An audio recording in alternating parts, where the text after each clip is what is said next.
Good morning, this is Sally Morgan, physical therapist, craniosacral therapist, and Tellington T-Touch practitioner for animals and people. This is Tristan, he's a Corgi, and we're here for an episode of Conversations with a Corgi.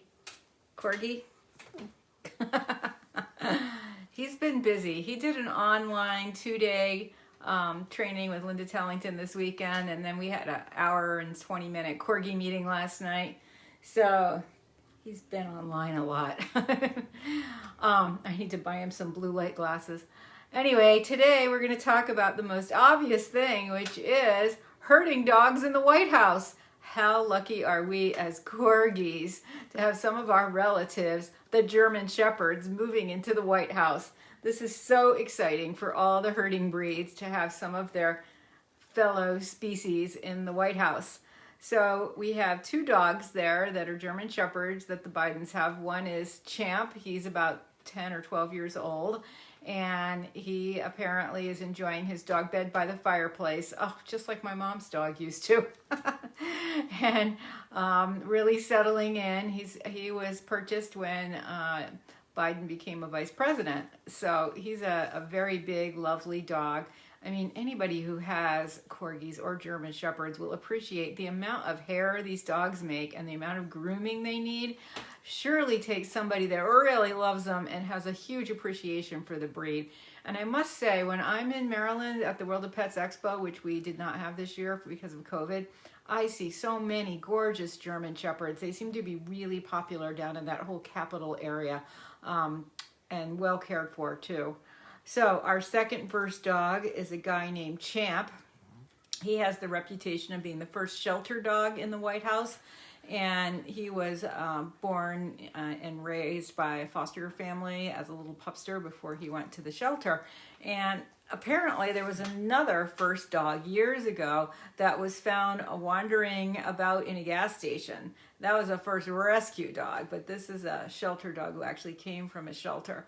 And of course, let's face it, lots of dogs are rescued. I consider Comet a rescue because he was in such a terrible situation before I got him.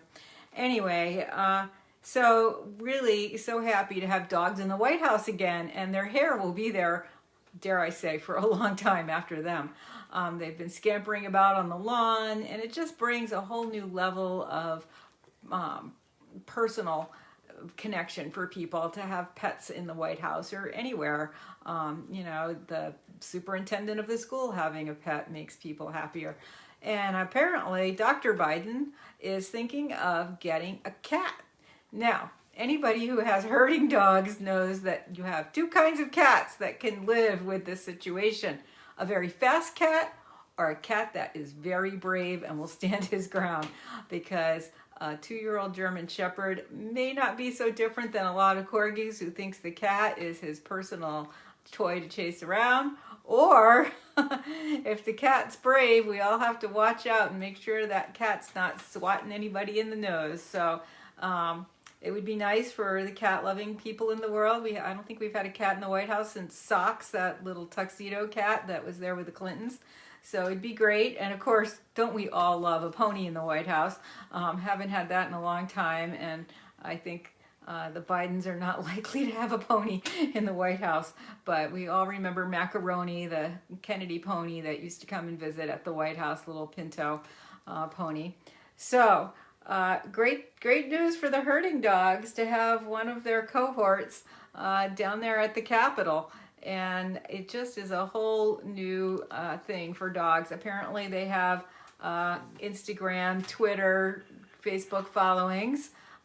So that's another level of, I work with teachers on the days that I'm not doing this. And so many of them taught elementary school and were responsible for teaching kids civics and government and information about how the country runs. And it's so difficult for people to get on board with that when they're in 4th grade. But having a pet in the White House, no matter what kind of administration it is, always makes it much more accessible to kids. So there are many blessings that pets bring us, and that's one of them, a greater interest in the government. And I think one of the most popular pets in the White House has been Scotties. There's been quite a few Scotties in the White House. They were super popular in the early part of the 1900s, and And the Bushes had Scotties, and they're cute and stout and quite stubborn, but from what I hear, I love them. I see them everywhere I go, really, because I have a Corgi. Long and low seems to attract the other British long and low breeds. But it just gives a whole new level of ability for children to have an interest in government, to have a pet in the White House. So that's really cool. There's already lots of pictures of them walking around the grounds and sitting inside. And apparently there was a little bit of woofing in the background on a call with the president. So, welcome to so many of our lives. Last night for the Corgi meeting, you could hear the Corgis barking. And when the meeting was over and we were unmuting to say goodbye to each other, all you could hear was a chorus of arr, arr, arr, arr, arr, and Corgis barking at each other through the airwaves.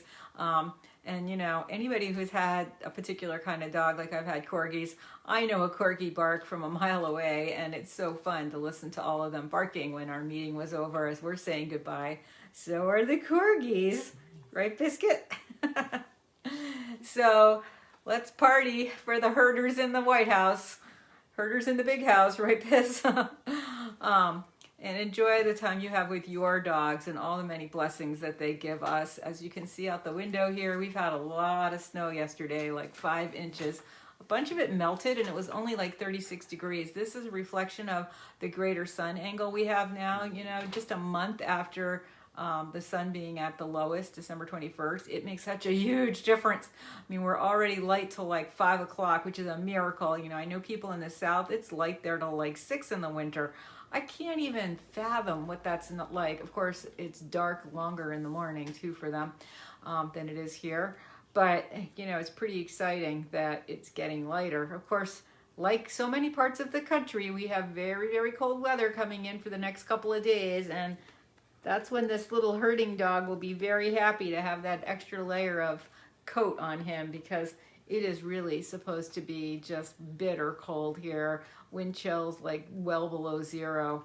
And I have to stand outside for about a half an hour tomorrow to get my COVID vaccine.